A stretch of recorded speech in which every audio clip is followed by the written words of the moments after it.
आज का कंटेंट थोड़ा सा अलग है।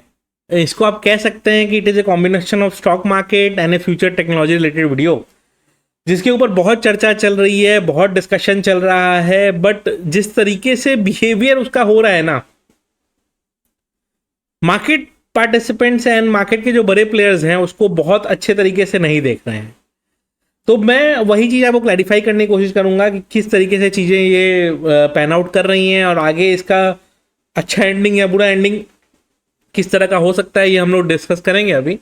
और जब मैं ये बात कर रहा हूँ तो मेजरली ये global stock market related point है, specially US and Taiwan and Korea, ये सब मार्केट रिलेटेड है। बिकॉज जहाँ एआई पे बहुत ज़्यादा काम हो रहा है, ना कि Indian market related. Because Indian market में क्या है कि मतलब ऐसा कोई बड़ा प्लेयर है नहीं एआई का जो उस पर कुछ काम कर रहा हो, राइट। तो हमारे यहाँ के स्टॉक्स उस ये जो कंटेक्स्ट अभी डिस्कस करेंगे इससे अनइफेक्टेड रहेंगे।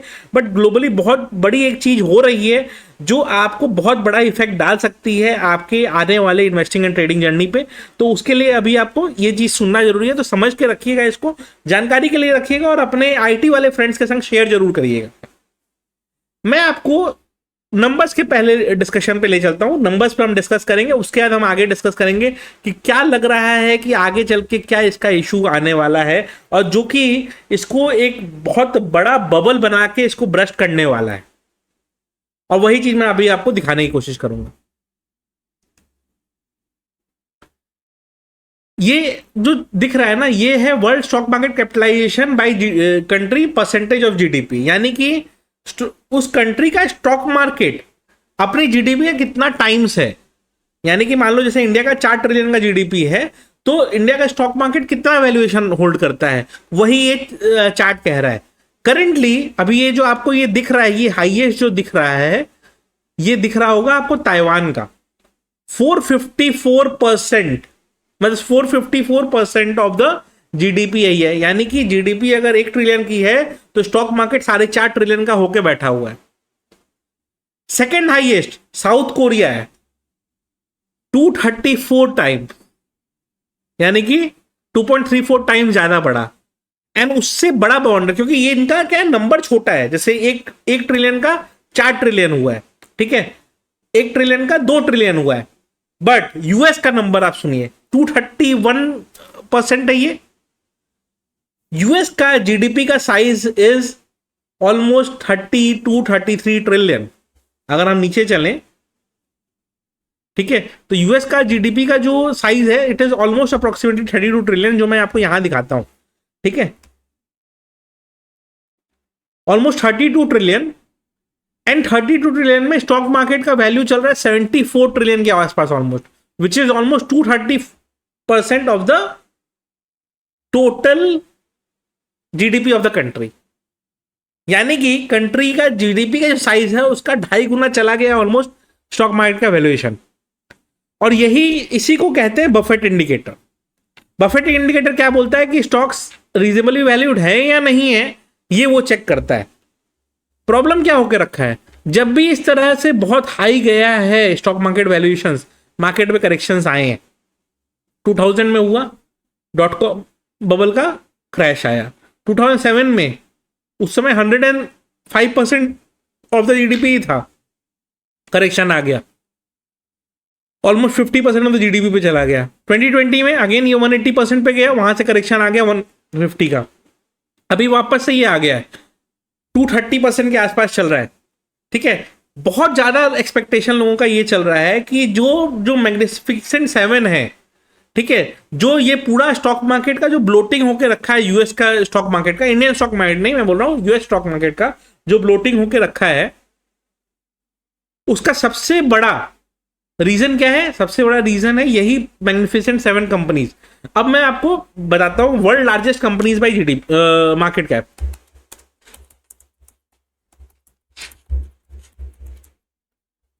ठीक है, world largest companies by market cap आपने जैसे ही किया, आप नोटिस करेंगे सबसे ऊपर आ रहा है एनवीडिया 5.23 ट्रिलियन। इंडिया जैसी पूरी बड़ी कंट्री के जीडीपी से ज्यादा वैल्यूएबल वो चल रहे हैं। गूगल 4.8 ट्रिलियन इंडिया के जीडीपी से ज्यादा है। एप्पल 4.3 ट्रिलियन इंडिया के जीडीपी से ज्यादा है। Microsoft 3 trillion, Amazon 2.9 trillion, TSMC ये ताइवान का हो गया, ठीक है। और ताइवान का जो स्टॉक मार्केट ब्लोटेड दिख रहा है ना 450%, उसमें सबसे बड़ा कारण इसी का है, 2.13 ट्रिलियन, ठीक है। ब्रॉडकॉम ठीक है, चलो टेलीकॉम वाले लोगों का अभी चांदी चल रहा है, इंटरनेट का यूजेज बढ़ रहा है उसके लिए, ठीक है। सऊदी आराम को चलो कोई बात नहीं। Tesla 1.6 trillion, Meta platform 1.5 trillion. ये जो टॉप 8-10 कंपनीज है ना, इनका मार्केट कैप अननेसेसरी बहुत हाई जा चुका है। इतना हाई होना मार्केट कैप कोई सेंस नहीं बनाता है, क्योंकि क्या है कि ऐसा नहीं है कि इनका रेवेन्यू वगैरह इस तरह से ग्रो किया है। रेवेन्यू में नॉर्मल ग्रोथ ही है, अर्निंग ग्रोथ नॉर्मल है। आप डिफरेंस समझो, जब भी मार्केट में स्टॉक प्राइसेस बहुत ज्यादा बढ़ जाते हैं, ठीक है, मार्केट क्या करता है, रैशनलाइजेशन थ्योरी फॉलो करता है, जहां पे क्या होता है कि जजमेंट सारे रैशनल वे में लिए जाते हैं, ये माना जाता है, राइट। अब यहां पे हो क्या रहा है कि जब भी स्टॉक मार्केट में इस तरह का एब्सर्ड वैल्यूएशन चला जाता है, तो होता क्या है कि मार्केट फिर क्या करता है, एक स्टैग्नेशन मोड में चला जाता है, जो कि आपको दिख रहा होगा लास्ट 2 साल से इंडियन मार्केट में क्या हो रहा है। अचानक से वैल्यूएशन बहुत भाग गया, मतलब 2020 से 2024 के बीच में एवरेज ग्रोथ जो इंडिया का हुआ था स्टॉक मार्केट का, वो 25-26% हो गया था, ठीक है। तो इसीलिए सारे लोग बुल बुल बुल बुल चिल्लाने लग गए थे, राइट। और हम जैसे लोगों को लोग ट्रोल करने लग गए थे। बट लास्ट 2 साल से मार्केट कहीं नहीं गया। रादर अगर 24 के हाई से देखिए तो मार्केट आज भी 10% डाउन है। तो 2-2.5 साल में मार्केट ने कोई रिटर्न नहीं दिया। क्यों हुआ? क्योंकि उसी समय वैल्यूएशन बहुत हाई हो गया था, लेकिन उस पीरियड में अर्निंग्स ग्रोथ कितनी थी? अर्निंग ग्रोथ 10 से 12% ही थी। तो अगर 10-12% अर्निंग ग्रोथ है, आपने 24-25% करके ग्रो कर दिया, तो आप 40-45% एक्स्ट्रा ग्रो कर चुके हो। तो इसीलिए 2 साल से स्टैग्नेशन चल रहा है। तो अर्निंग्स ग्रोथ आ भी रही है 8-10%, तो ग्रोथ नहीं दिख रहा है स्टॉक मार्केट में, क्योंकि स्टैग्नेशन में आ गया है। सेम चीज यहां पे हो रहा है। स्टॉक मार्केट इनके जितना फास्ट बढ़ा है, स्टॉक्स के प्राइस जितना फास्ट बढ़े हैं, सिर्फ इस नाम पे कि आगे चल के बहुत डिमांड बढ़ सकता है। एनवीडिया क्यों भागा? कि एआई में बड़े बड़े कंप्यूटर्स की जरूरत पड़ेगी। मतलब एक पीसी बिल्ड कराने, जो सेम पीसी आपको 2 साल 2.5 साल पहले जो बिल्ड हो जाता है 4 लाख रुपए में, वो आज 10 लाख रुपए में बिल्ड हो रहा है। मैं ये हाई एंड कॉन्फ़िगरेशंस की बात कर रहा हूं, और ये भी सुपर हाई एंड नहीं है, मतलब इससे भी ऊपर आते हैं और सब चीजें। सोचिए, और एक जमाना था जब 2000 में मेरे पापा ने पेंटियम 4 वाला कंप्यूटर खरीदा था, कितने रुपए में? 50,000 रुपए में। 2000 की बात मैं कर रहा हूं, आज से 26 साल पहले की। उस समय तो टेक्नोलॉजी महंगी होनी चाहिए थी। चलो उस समय का 50,000 आप कह सकते हो सर आज भी 2-2.5 लाख रुपया होगा, मान लेता हूं मैं ये वाला बात। बट पेंटियम 4 प्रोसेसर था। आज इतना एडवांस प्रोसेसिंग हो चुका, सब कुछ हो चुका। विंडोज एक्सपी से अब करते करते अभी विंडोज हम 11 को के पास पहुंच चुके हैं। इतना आगे दुनिया पहुंच चुकी है। एप्पल उस समय एग्जिस्ट नहीं करता था, ठीक है, मतलब एग्जिस्ट तो करता था लेकिन उतना वो पॉपुलर नहीं था इंडिया में। आप इमेजिन करो वो सिचुएशन में चीजें महंगी नहीं थी और आज महंगी हो गई हैं।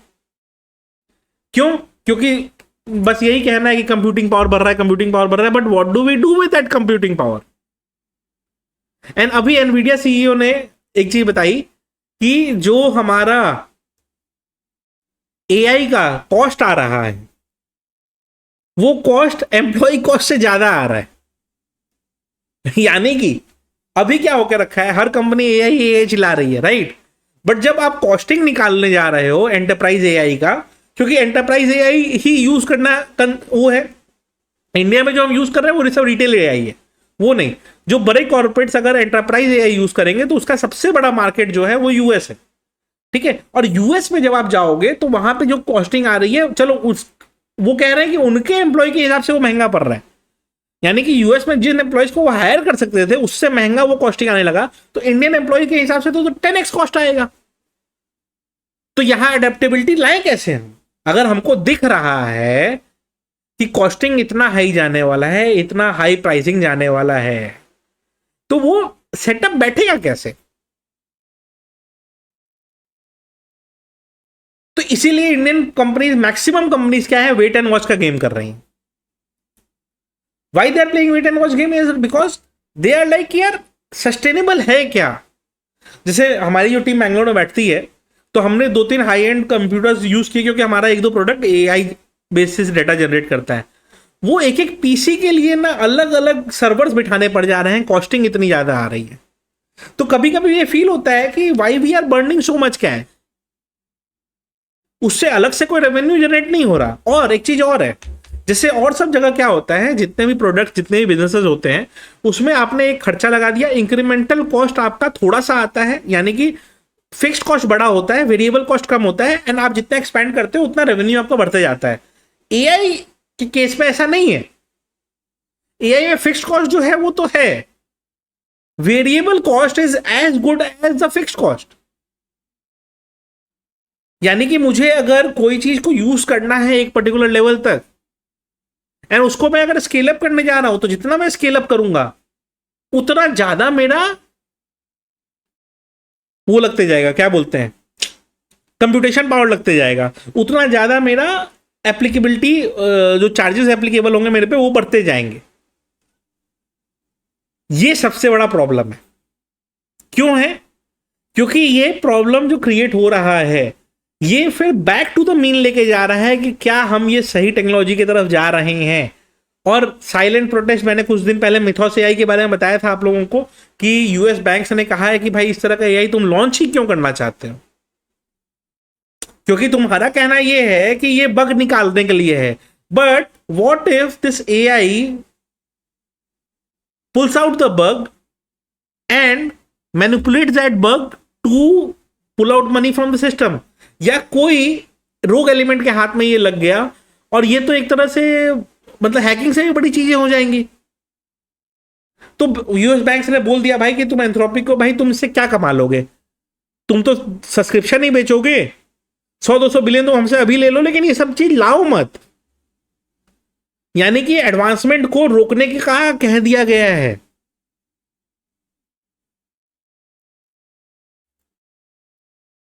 जो बड़े इन्वेस्टर जो ट्रैक करते हैं, ठीक है, और जो ग्लोबली ट्रैक होता है, तो माइकल बरी ने अपने फंड्स बंद कर दिए, सबको पता है, लेकिन इंडिविजुअल कैपेसिटी में वो आज भी कर रहे हैं। उन्होंने सारे बड़े स्टॉक्स में अपना शॉर्ट ओपन कर दिया है, और वो लोग क्या है, हम लोग की तरह वीकली ऑप्शन में नहीं ओपन करते हैं, वो 2 साल डेटेड ऑप्शंस में उन्होंने ओपन करा है। पता है क्यों? उनको ये मालूम है ये ज्यादा से ज्यादा दिख ही नहीं पाएगा। क्यों? क्योंकि जब आपको दिखेगा कि कॉस्टिंग इतनी ज्यादा आ रही है, तो इंडिया में जो जॉब लॉस का डर बना हुआ था कि जॉब लॉसेस होंगे, जॉब लॉसेस होंगे, होंगे, नो डाउट होंगे, क्योंकि एफिशिएंसी बढ़ जाती है एआई के यूजर्स से, बट बेसिक एआई के यूजर्स से। जो एडवांस एआई जो यूज करने की बात चल रही है यूएस वगैरह में, उसकी कॉस्टिंग इतनी ज्यादा आ रही है कि उनको लग रहा है इससे बढ़िया तो हम एम्प्लॉय रख लें, और इंडियन एम्प्लॉयज तो उनको पहले भी सस्ते पड़ रहे थे। तो टेक्निकली एआई को जो सोचा गया था कि ह्यूमंस को रिप्लेस कर देगा, वो बेसिकली ह्यूमंस के रिपीटेटिव वर्क को, जो बहुत छोटा सा था, वेयर इज माई ऑर्डर, ये वो, ये सबको रिप्लेस करेगा, मेजोरिटी चीजों को नहीं रिप्लेस करेगा। ये एविडेंटली अभी से दिखने लगा है। यस, कोडिंग में लोग करते थे, फिर एरर करते थे, फिर डिबगिंग करते थे, जो कि यूएस के जो टॉप कंपनीज हैं उनके लिए सबसे बड़ा कॉस्टिंग था। उन लोगों ने मेजर ब्रेक तो वहीं पे अचीव किया है कि जो रिपीटेटेड कोड लिखने के लिए मेरे को इंडिया वाले 10 दिन का 15 दिन का बजटेड डेज देते थे, या 1 महीने का बजटेड कोटेशन देते थे, वो मेरा एआई मेरे को 2 दिन में करके दे देगा, तो मैं उन पे डिपेंडेंसी कम कर दूंगा। लेकिन जो बैक ऑफिस का कंसेप्ट था कि यूएस का बैक ऑफिस इंडिया है या यूरोपियन कंपनी का बैक ऑफिस इंडिया है, वो चेंज नहीं होता हुआ दिख रहा है, क्योंकि वहां उनको ये दिख रहा है कि उसका replacement cost is much higher than the employ cost.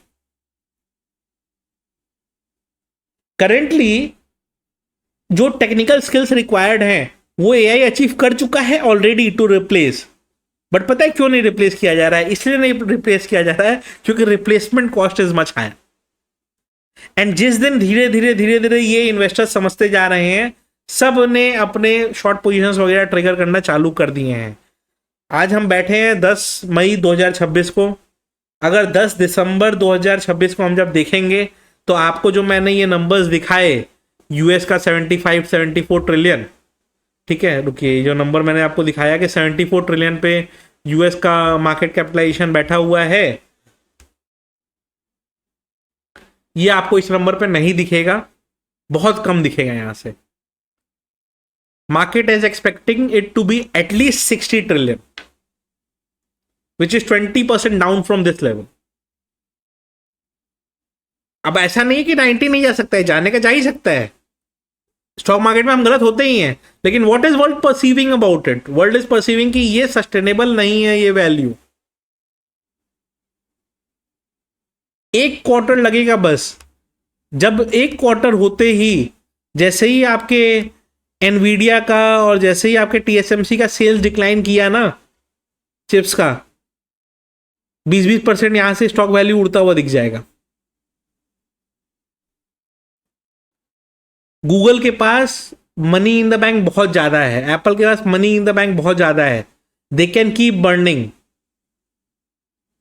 But Nvidia demand and supply का गेम है, टीएसएमसी डिमांड एंड सप्लाई का गेम है, अमेजॉन डिमांड एंड सप्लाई का गेम है। बट माइक्रोसॉफ्ट, एप्पल और गूगल के पास बहुत पैसे हैं, they can keep burning. But क्या हर कंपनी कर सकती है? नहीं, जितना डिमांड आएगा उतना ही सप्लाई रहेगा, वो वाला कंसेप्ट चलता है। ये तीनों कंपनी 100 200 बिलियन कैश होल्ड करती हैं, कैश होल्ड करती है in the sense liquid money hold करती हैं। ये बर्निंग कर सकती हैं, सब नहीं कर सकते हैं। और ये मैं बात कर रहा हूं यूएस कंपनीज की। एंड उससे बड़ा प्रॉब्लम, अब आप देखिए ओपन एआई आईपीओ, ठीक है। अब इन्हें का देखिए 25 बिलियन का खाली रेवेन्यू है। 25 बिलियन खाली नहीं होता, लेकिन जितना बड़ा इसको वैल्यूएशन चाहिए वो अब मैं आपको दिखाता हूं। Open AI targets 25 billion revenue, नहीं 25 बिलियन रेवेन्यू इन्होंने अचीव कर लिया। वैल्यूएशन देखना कितना चाहते हैं ये।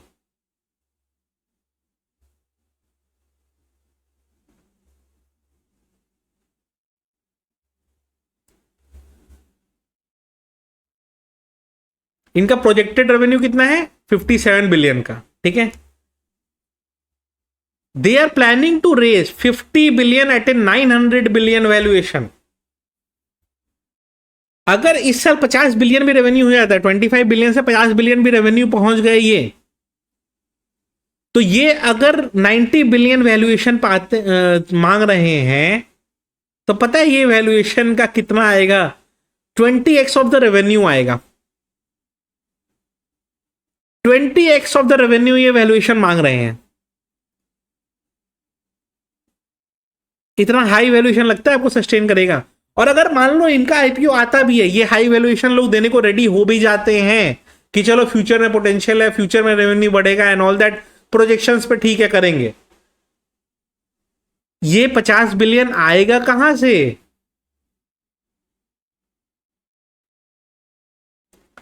इन्हीं कंपनीज में से निकलेगा, यही कंपनीज में से निकलेगा।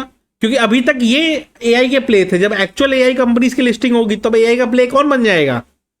तब ओपन एआई बन जाएगा, तब इसी तरह के और कंपनीज बन जाएंगे। एंड जब वो पैसा रोटेट होना चालू होगा ना, तो क्या होता है यहां पे, वही पैसा इसको डिप करवाने लगेगा, ताकि इसको भी वैल्यूएशन थोड़ा सा कम कमांड करना पड़े। इन्वेस्टर्स कभी भी हाई वैल्यू पे चीजों को नहीं खरीदते हैं। जो बड़े इन्वेस्टर्स होते हैं वो पहले वेट करते हैं वैल्यूएशन कम हो। वैल्यूएशन कम करने के लिए क्या करना पड़ेगा? पहले इन सब का मार्केट कैप को थोड़ा ठंडा करना पड़ेगा, तब इनके भी वैल्यूएशन ठंडे हो जाएंगे। एंड उसके बाद फिर जब लिस्टिंग होगी तो वहां पे थोड़ा गेन वगैरह एक्सपेक्टेशन होगा। आप इमेजिन करो, कोई सेंस बनता है कि कोई कंपनी 25 बिलियन रेवेन्यू पे करंटली है, अगले साल मान लो प्रोजेक्टेड है 50 बिलियन, प्रोजेक्टेड पे भी मैं मानूं तो आ रहा है आपका 20 टाइम्स, और अगर मैं एक्चुअल पे मान लूं तो 50 टाइम्स 45 टाइम्स आ जा रहा है। कोई सेंस बनता है इस वैल्यूएशन का? But that is how it works. और यही सेम चीज हुआ था कब? 2000 के आसपास, 2008 के समय भी यही हुआ था। मार्केट इसी तरह ब्लोट कर गए थे, ठीक है। 2000 में भी डॉट कॉम बबल के समय भी यही चीज हुआ था। Everything related to dot com, company का नाम लगा दो डॉट कॉम, कंपनी रॉकेट। कोई सेंस? कोई सेंस नहीं। सेम चीज यहां पे 2008 में भी हुआ। तो जब भी इस तरह के सिचुएशंस आए हैं, मार्केट्स कोलैप्स कर रहे हैं। और पता है ये जो पंप आपको दिख रहा है ना कि सर ये तो वैल्यूएशन दिन पर दिन बढ़ते ही जा रहा है, ये सिर्फ इसलिए हो रहा है क्योंकि यूएस का डेट बहुत ज्यादा है। तो अगर आप सिंपल से ऐड करो 31 ट्रिलियन का जीडीपी एंड यूएस का नेशनल डेट, ठीक है,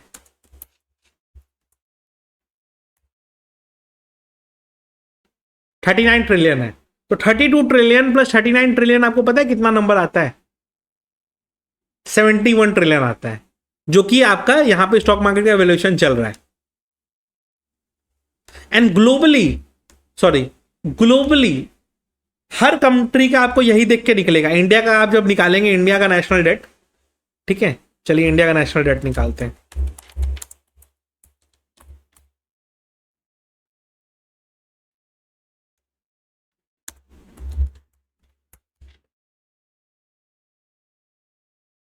ऑलमोस्ट 746 बिलियन है, ठीक है, ये इंडिया का नेशनल डेट है।